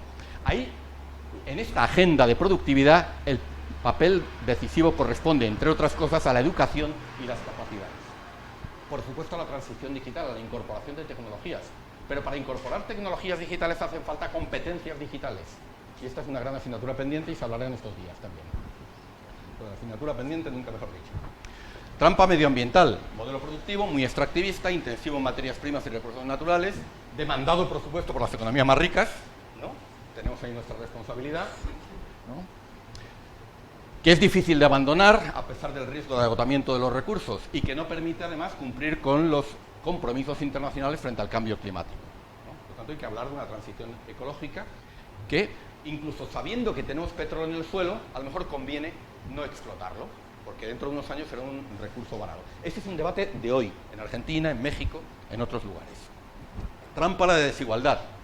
Sí, se amplió la clase media, como decía antes Laura, con personas que han dejado de ser pobres, pero son vulnerables porque no tienen protección social y porque dependen de unos ingresos volátiles en función del ciclo económico, que además tienen en muchos casos escasos activos educativos, ¿no? Y son altamente vulnerables individual y en el conjunto de la sociedad. Los sistemas fiscales, además, no tienen capacidad predistributiva, por ejemplo, inversión en educación, o redistributiva. Y los sistemas de apoyo social, los programas de transferencias, han sido muy dependientes de finanzas públicas vulnerables al ciclo. Aquí hace falta también una tercera transición socioeconómica, y que además esa transición socioeconómica no se limita solamente a esas dimensiones, es la idea de transición justa, que también tiene que estar presente en la transición digital y en la transición ecológica. Y finalmente, la cuarta trampa de la que nos habla en este intento de comprensión de las lógicas del desarrollo de América Latina es la trampa institucional. Las instituciones, aunque han mejorado, no son capaces de mejorar la calidad de los marcos regulatorios y de responder a las crecientes demandas ciudadanas por mejores servicios y mejor gobernanza. Alimenta la desconfianza en las instituciones, ese malestar en la democracia al que nos hemos referido anteriormente. Los latinoamericanos, lo dice Marta Lagos, directora del Latinoamérica, no solo quieren elecciones, que también quieren instituciones que respondan, ¿no?, al interés general, que le respondan a ellos, y políticas públicas más inclusivas y de mayor calidad. Un elemento que mina el contrato social, en particular, son políticas no inclusivas. Parte de la clase media, como hizo la clase alta, evita la educación, la salud y los servicios públicos, que son de mala calidad para los pobres. Esto de lo que estoy hablando no es un problema latinoamericano, es de aquí. Cuando hablo de aquí, hablo incluso de Madrid. Hay un proyecto en marcha para hacer esto. Y opta por la oferta privada. Pero claro, esto desincentiva pagar impuestos, porque si yo ya me pago mi sanidad y mi salud privada, ¿para qué voy a pagar impuestos si eso va a ir a los pobres? Se rompe en mayor medida el contrato social que nos vincula unos con otros, ¿no? Bueno, claro, si no pagas impuestos tampoco tienes ningún incentivo para exigir una mejora de dichos servicios, porque al final no los voy a utilizar, si son de mala calidad, como son para los pobres, pues que se fastidien, ¿no? Esto segmenta las sociedades. Y por ahí, entre otras cosas, pasa la necesidad de reconstruir el contrato social, lo que nos debemos unos a otros, en términos fiscales y en términos de la respuesta de lo que se hace con esos recursos, ¿no? Muy bien, pues muchas gracias y esto es todo por el momento.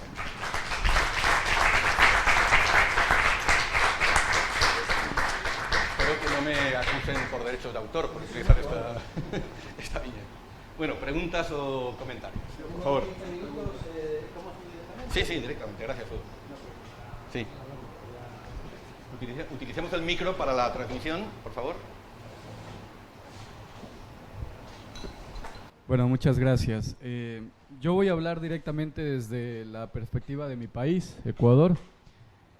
En Ecuador existe un problema profundo cultural en las personas. Habló sobre la erosión de la democracia y claro, no es lo mismo cómo erosiona en un país que tiene una problemática estructural de educación a cómo erosiona acá en Europa. En ese sentido, la democracia no funciona bien cuando su gente no es educada, y no solo hablo de la educación de tercer nivel, sino cuando su gente no sabe leer ni escribir. Estas personas, en el caso indígena, son mayormente maleables, o sea, vienen ciertos grupos de poder y les mete en la cabeza situaciones y con eso controlan su voto o la forma en la cual ejercen su democracia. Entonces no tienen ese poder decisivo o ese sentido crítico al momento de una elección. ¿Por qué siguen prefiriendo a la democracia? Porque lo hacen desde el victimismo. Cuando un pueblo no es escuchado y alguien dice te voy a escuchar los problemas, ¿sí?, les gusta la democracia, ¿no? Porque de eso trata de una forma superflua la democracia. Entonces, ese es el problema en cuanto a la erosión de la democracia, a que no les ha servido porque han elegido personas que no cumplen con lo que proponen o proponen cosas que quizás no se vayan a hacer y lo hacen simplemente por el voto. Y siguen eligiendo la democracia porque es una forma de ser escuchados. Es ahí donde entra un caso muy puntual y no es un posicionamiento político, dejo claro eso. En Ecuador, Rafael Correa estuvo prácticamente 14 años con su sucesor Lenín Moreno. Hay familias en la costa ecuatoriana. Ecuador se divide en 4 regiones: Costa, Sierra, Oriente y Galápagos. La Sierra es la región mayormente desarrollada. El Oriente, que es más cercano a la costa o que tiene a la sierra, que tiene mayor relación, es medianamente desarrollada, y la costa históricamente, donde sale muchos recursos de exportación y eso, menormente desarrollada. Entonces, cuando entra Rafael Correa, a las familias pobres y campesinas, a sus hijos, les da becas para que se vayan a estudiar al exterior. Ahí el tema de la primera generación, yo también soy primera generación que voy a la universidad.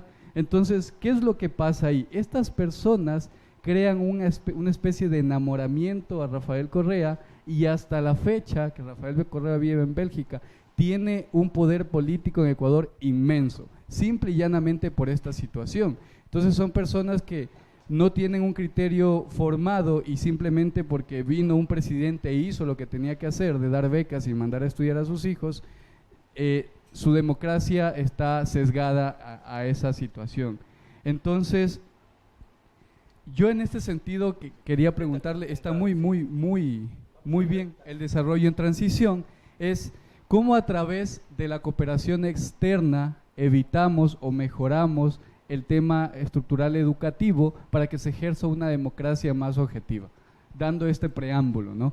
Bueno, a ver, unas palabras respecto al preámbulo, ¿no? Porque no lo comparto en muchos aspectos. A ver, ustedes ahora están atravesando una situación complicada en Ecuador y tienen probablemente razones para estar enfadados con el movimiento indígena, ¿no?, y las movilizaciones que está protagonizando, ¿no? Ahora, yo de ahí no derivaría primero una concepción aristocrática de la política, ¿no? Es decir, la idea de que el hecho de que determinadas personas no tengan un nivel educativo adecuado no les faculta para votar o les hace influenciables por un líder externo. Miren, en la democracia caben todos, y en la democracia además se hace política, ¿no? Se hace política en el sentido de que hay que conquistar el poder, ¿no? Y por lo tanto hay liderazgos, hay discursos, hay narrativas, hay agencia política, y hay que lidiar con eso. En fin, en términos de responsabilidad, si a usted no le gusta lo que Correa hace con sus seguidores, aunque esté en Bélgica, bueno, pues quizás hay que poner el acento en otras fuerzas políticas que no han sido capaces, ¿no?, de convencer a los ecuatorianos de que tienen ofertas mejores que presentarles que esas, ¿no? Admitamos el juego político, no caigamos en una, como es, y no caigamos en una concepción aristocrática de la política, que ya la tuvimos en su momento, ¿no? Solamente votaban los que estaban en este país. Hubo un momento en que solamente votaban los que pagaban impuestos, ¿no?, y el resto no votaba.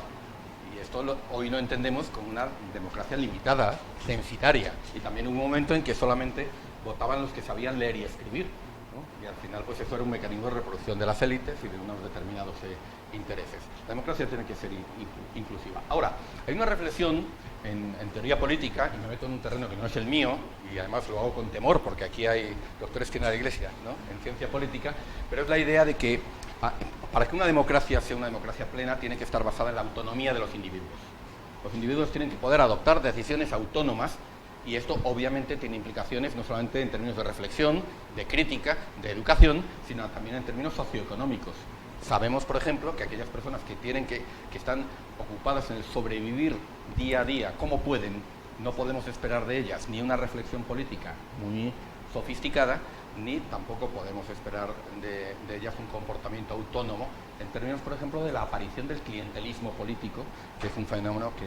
Entonces, David Held dice, contrapone esta noción de autonomía a la idea de nautonomía o negación de la autonomía. Dice que una democracia está viciada de origen cuando existe una extendida nautonomía o negación de la autonomía personal, ¿no? Entonces, yo creo que por ahí va más la reflexión. Entonces, ¿cómo romper ese círculo vicioso en el que las personas son dependientes desde el punto de vista socioeconómico, no tienen activos educativos y por lo tanto no son plenamente autónomas para ejercer sus derechos ciudadanos, entre ellos el derecho al voto? Lo dejo ahí.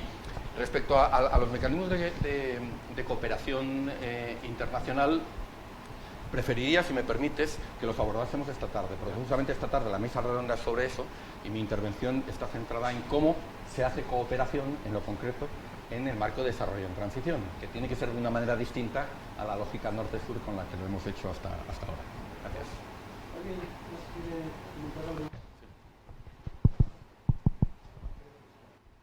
Bom, eu vou falar um pouquinho acerca de que é dito que a desigualdade e a pobreza havia antes da pandemia, vale?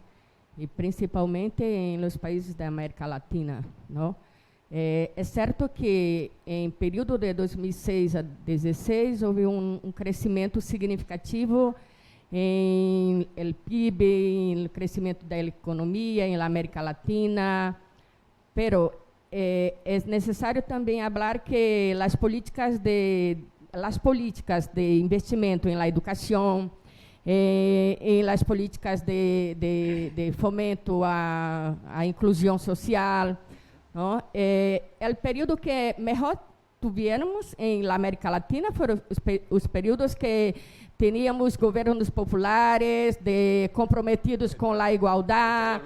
Pero não só Lula, pero estou falando de América Latina. Então, é necessário pensar qual tipo de planificação é necessário, porque mira, eu me pego pensando porque o modelo capitalista, o modelo de explotação de trabalhadores, de la mão de obra de trabalhadores, de mulheres, tem que ser repensado.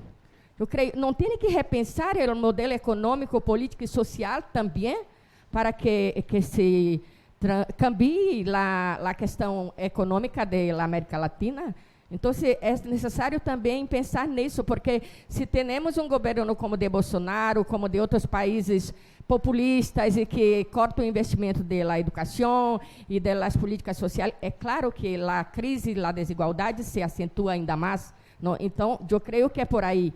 Quanto à crise da educação, por exemplo, em Brasil, agora sim, em Brasil, as melhores políticas de inclusão, de igualdade, de superação da déficit educacional foi em governo de presidente Lula e Dilma, porque houvera investimento na educação em todos os níveis, né? E este governo temos um corte em todos os investimentos e as políticas de ações afirmativas. Então, eu creio que é necessário combinar o investimento social, a política de inclusão para combater a desigualdade.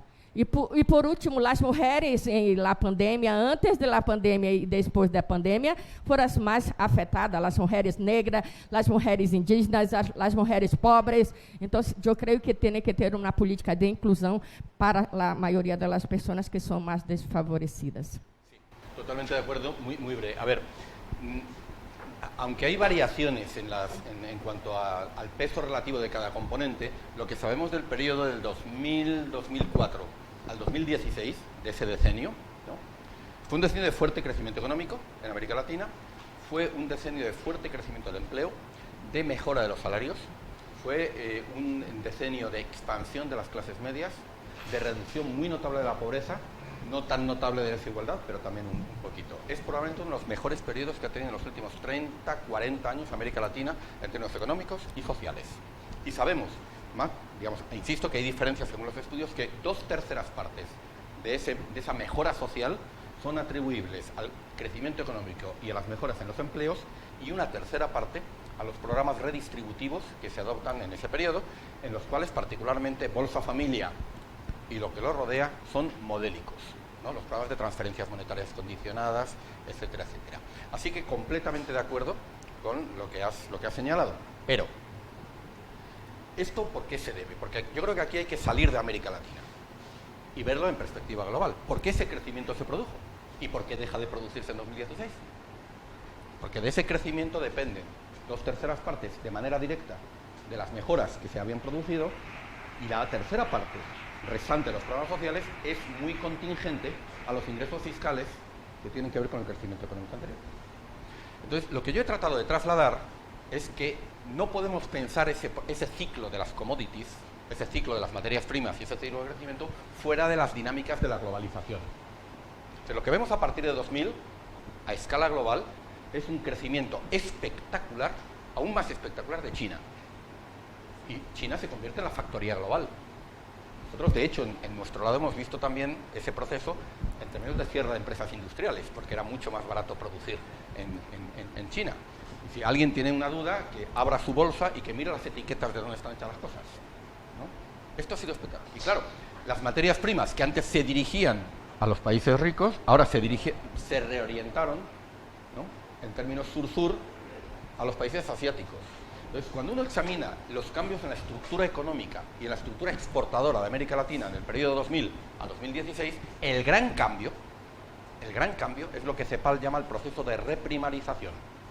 Es decir, América Latina no se industrializa, se desindustrializa aún más, incluso países industriales como Brasil, y relativamente proteccionistas como Brasil, y fundamentalmente lo que crece son las exportaciones de materias primas a los países asiáticos. La excepción, México. Pero México está en otro área económica, y México lo que hace es profundizar sus cadenas productivas con los Estados Unidos y con Canadá. Esto que estoy describiendo es Sudamérica, no América Latina. Ojo, porque México tiene una dinámica distinta, es Sudamérica. Y Brasil es un caso muy claro. Yo la invito a que examine las cifras de comercio exterior en volumen y en estructura exportadora, productos, y en destino de las exportaciones de Brasil en 2000 y en 2014. No tienen nada que ver.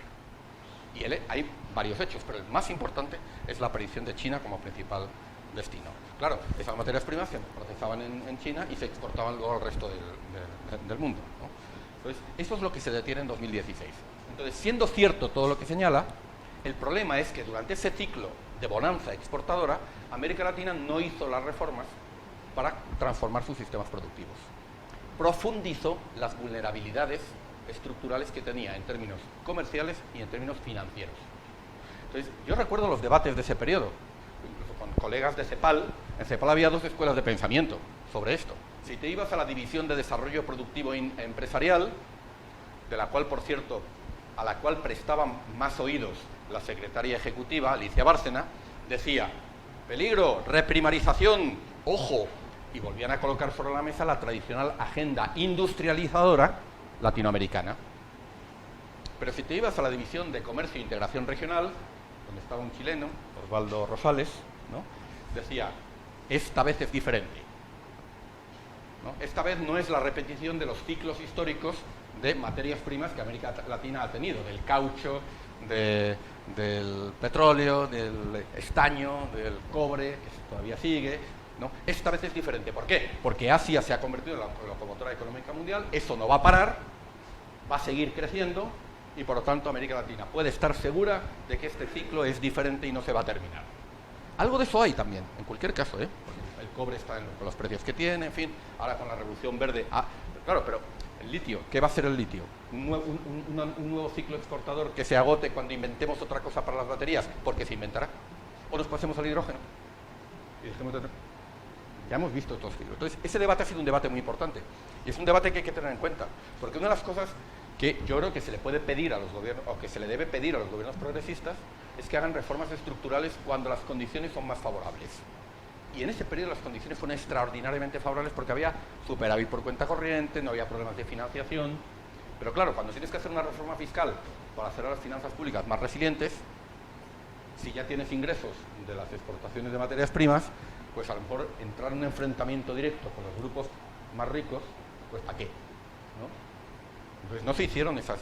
Ahora que viene la pandemia, ahora nos encontramos, ¿no?, con que el imperativo de las reformas fiscales es mucho más serio, porque ahora lo hacemos en un momento de recesión económica, en un momento de descenso de los ingresos, pues no es el mejor momento para hacer una reforma fiscal, pero es que ahora no hay escapatoria.